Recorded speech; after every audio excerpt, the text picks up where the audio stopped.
Today I'm going to be showing you how to make a more professional rolling bassline for progressive house. It can be used for techno too, because rolling basslines are usually really strong basslines for peak time music, because it gives the sensation of faster energy, and I like to use it quite a lot.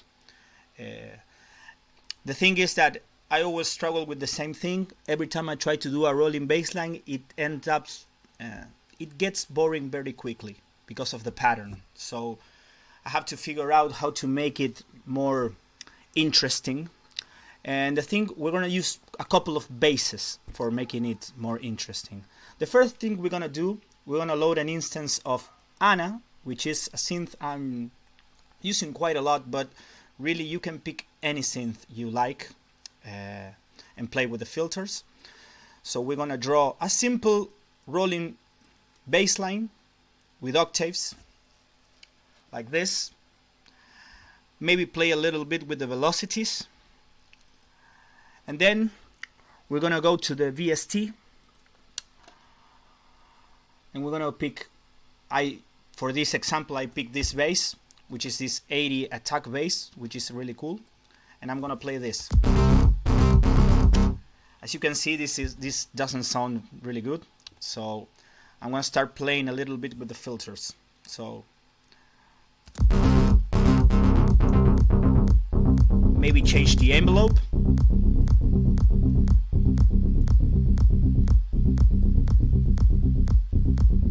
Now it's really plucky, more in the realm of what I'm looking for.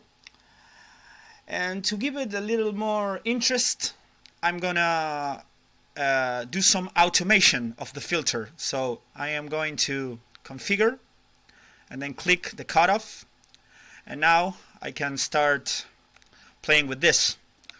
So I am going to come here, select filter frequency, and then starting to play a little bit with this envelope.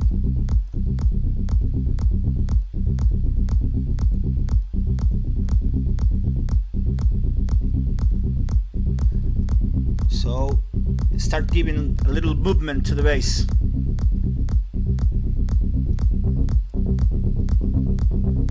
See how this is moving? Start changing over time. This is gonna make the sound way more interesting. So now we already have a cool like first step to make this bass cool. Now we can do is use another bass. For instance, I would like this part over here to be played by another bass. So I'm going to copy this MIDI. I'm going to actually duplicate. And then in this second channel, I'm going to erase everything.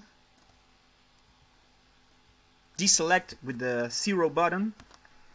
And now I have this.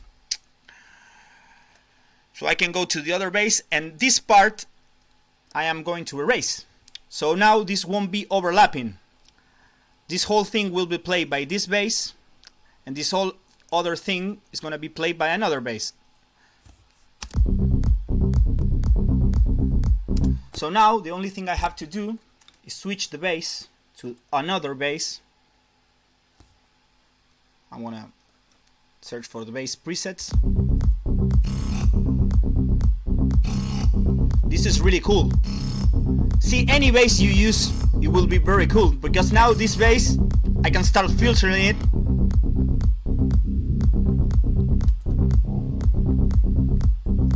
Maybe cut a little bit of the super lows.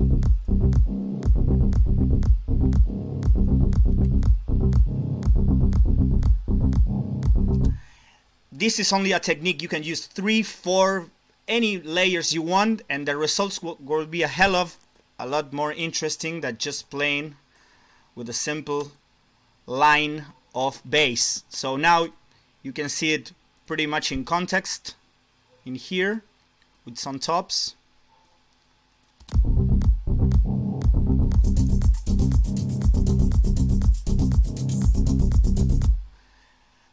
And this is the technique that I'm using. Obviously you can start using more of mid basses filtering and using more delays and effects for the higher parts of the basses, but that's, I think we're gonna cover in another tutorial for time's sake. So goodbye.